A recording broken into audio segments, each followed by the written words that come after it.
Sup, guys? Welcome back to our channel. Before we get started, click that start button. Give us a huge thumbs up. Beyond the finish line, I see the sun rise past the broken nights, through the battles and the lies. Every step I take, I'm leaving chains behind. Welcome back. Welcome back. Another week of football. I've been MIA for a few weeks, getting settled in at a new job, but I wanted to continue this. So what I've dialed into on top of getting started at a new job is getting my garage set up so that I can actually record more frequent, more consistently, and can do that. My dog roaming the garage. But college football there's been some changes, there's been some firings, and some big losses, big wins. It's almost like I went missing after Georgia lost to Alabama at home is kind of what I'm playing back in my head, and that's not wrong. So we're back, but the AP top 25, Ohio State has just been dominant. My question is probably going to be, besides Texas, like, who is it that they've played? I know, and I'm gonna be stupid here. Let's see. It's also allergy season in Georgia, and boy, it's got me. State football. Let's see. So, all right, Texas, obviously. Grambling, boom. Ohio, boom. Bye week, boom. Snap Washington's home win streak, boom. Minnesota, boom. Illinois, which I thought was going to be closer. Nope, boom. They got Wisconsin, which should be, I don't know, shouldn't be a challenge for them, right? Then bye week, out of the bye, they got Penn State, Purdue, UCLA, Rutgers, Michigan. Is Texas going to be the best team they've played all year until the playoffs? Till the Big Ten championship, I should say. Miami keeps rolling at number 2. And if you check my previous videos, I'm all about the U. I think that they have a strong football team. I think they have a chance to win the ACC and make a run. That defensive line is crazy good. And then obviously Carson Beck spinning the ball to Malachi Toney, CJ. I mean, they're good. Indiana up to number 3 after their big win out in Oregon. Personally, I've been saying I think Indiana's better this year than they had been last year. I think Mendoza is a hell of a lot better quarterback. And clearly he's shown it, as he's probably, I don't know the exact odds, but I assume he's highly favored for the Heisman at this moment. He's really delivered for them. Texas A&M at 4. I think they play who does A&M have this weekend? I don't think they already played Auburn. It's not Arkansas. Maybe it is Arkansas. Okay, yeah, it's Arkansas. Arkansas with Petrino at the helm. They have they almost beat Tennessee. They took Tennessee to the limits. At 5, Ole Miss. Ole Miss heads to Athens, where College Game Day will be. I think right now Georgia is a 7.5 point underdog at home. It's gonna be different. Georgia's got to get out to a faster start. In the second half of these football games, they didn't allow a scoring drive from Alabama. They did not allow a scoring drive from Auburn. The second half, they have been tough. The defense adjustments, and then obviously putting together some scoring drives in the second half. But they've got to get started early. With Ole Miss, Lane's going to come in here, be in his bag. They've got to get revenge on what happened in Oxford last season. At 6, you got Alabama. Alabama hosts Tennessee. That one's going to be good. I think that I think Tennessee's still going to be without their starting corners, and that's going to hurt them. Obviously, Ty Simpson has been phenomenal. Ty Simpson, to me, Ty Simpson should be the Heisman favorite as we sit here right now. On October 15th, Ty Simpson is my Heisman favorite. Hurts to say as a Georgia fan, but the kid has been controlling the games. Kid has been holding it down, and he's gained some confidence, and confidence is obviously dangerous once it gets rolling. Texas Tech, prior to my missing in action weeks that I went through, I said Texas Tech had they arrived, had their NIL money finally shown up, and I think it has. They're fun to watch, and I do believe, if I'm not going crazy, that Texas Tech's QB.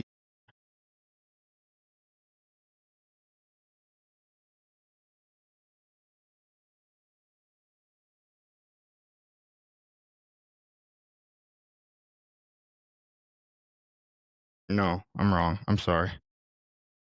That was North Texas. He wears 47, I think. Now I got to get my ducks in order. They got blown out by South Florida. And I think that's where I saw it. Texas Tech's quarterback's Morton. And again, he's controlling the game. I think the QB for, who was that?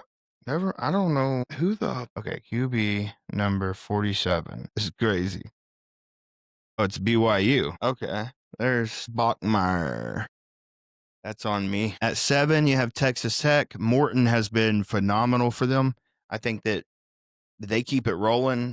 I've been saying it for weeks prior to my transition that the NIL money was going to start to show itself. And it did really quickly. At 8, you have Oregon. Oregon, coming off that loss to Indiana, I imagine is going to be fired up. Dan Lanning will have a game plan to get the guys back on track. I would expect to see them pretty strong going forward. Dante Moore seems legit. I just think that it's a different Indiana team this year. It is a different Indiana team. People can talk about last year's Indiana, but I'm telling you, it's a different Indiana. They just seem more physical, more composed. The bright lights, some of them, obviously a few of them weren't there last year. Mendoza being a Cal transfer, but most of them that were there, look, they dealt with it and they faced the adversity. Now the bright lights aren't. I just think Indiana is a better team this year. At number 9, you have Georgia after a controversial Auburn game.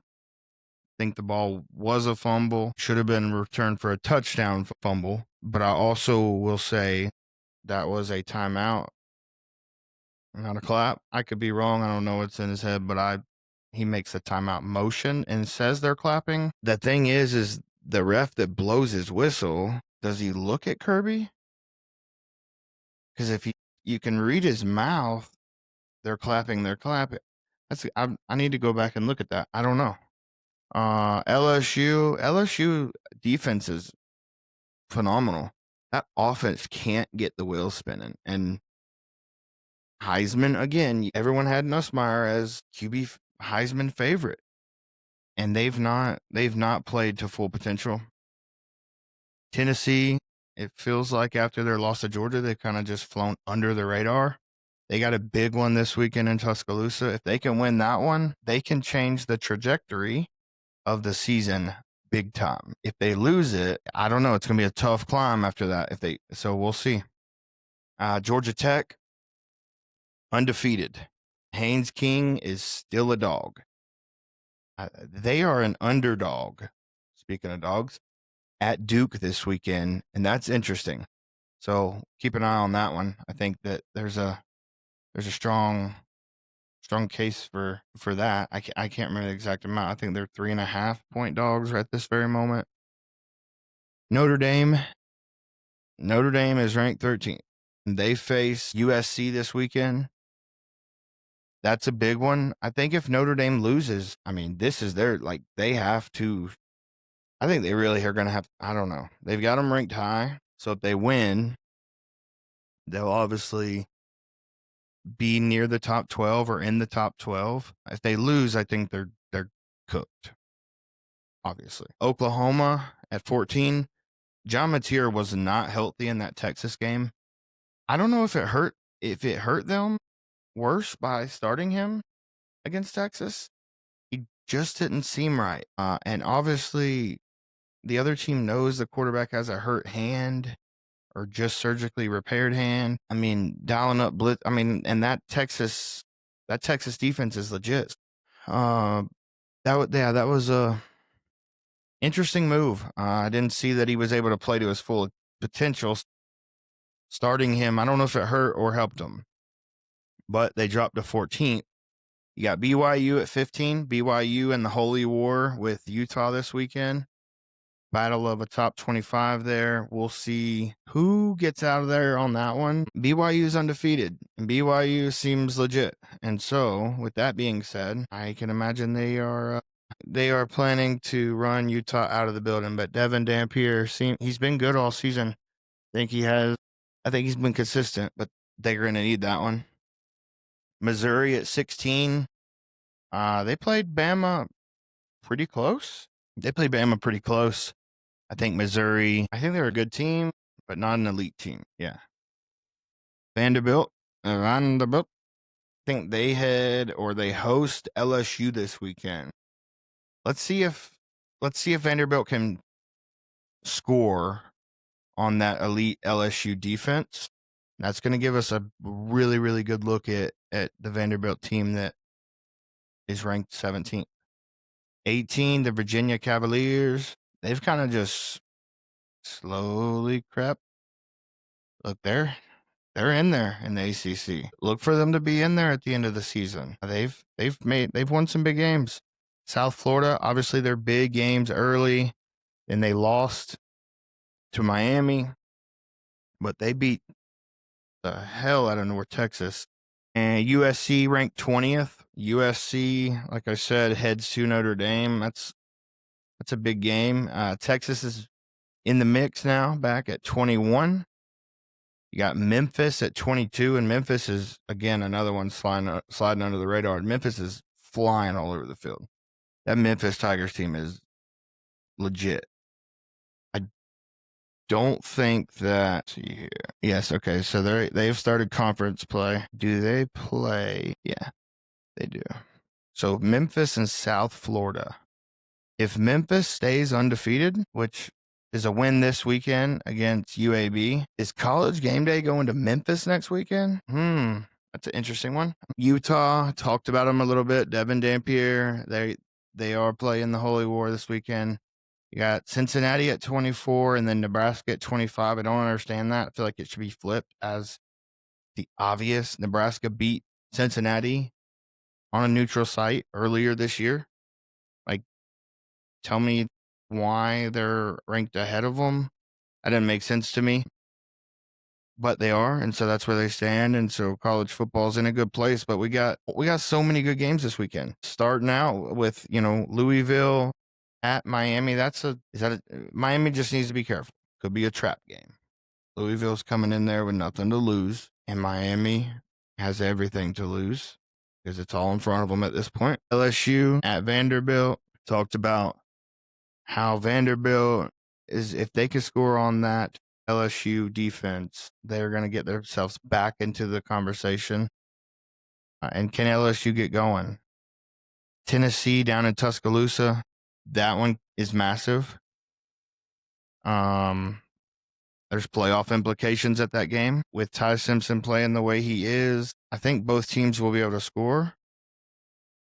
I just think that Alabama is going to be able to score more points on Tennessee's defense than Tennessee will be able to score on Alabama's defense. Texas Tech, Arizona State. That one's another one that feels like a kind of a trap game, as Dillingham, number 7, Texas Tech the lights are getting brighter.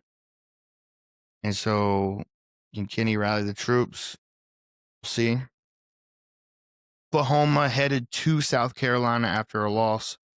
Look, Arch Manning ran wild on that Oklahoma defense. Lenore Sellers' legs, or I look for them to use his legs a lot. That could be Oklahoma could be on a downward spiral. Hope not for them, but we'll see.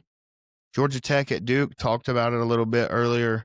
Yeah, Georgia Tech's ranked 12th, undefeated, head to Duke, and I think they're 3-point dogs. Like I said, 3.5 or 3-point dogs. Again, it just feels like, more of the trap games. USC, Notre Dame, as we talked about, and then College Game Day in Athens for Ole Miss at Georgia. If Georgia loses, it could get ugly. Personally, I think Georgia wins that game. Yeah, there's an upset somewhere in these key games this weekend. I just haven't pinpointed it yet. I don't want to call it yet. I think there's a few that can be. I think that South Carolina upset on Oklahoma. So, yeah, that's where we stand after week 8. We're getting closer. We're starting to see some playoff brackets put out there. We're starting to see, college football rankings. Here we go. But we're already 7 weeks into the football season. We've got to enjoy. We are 8 weeks in. Let's enjoy it. We ain't got many weeks left. Beyond the finish line,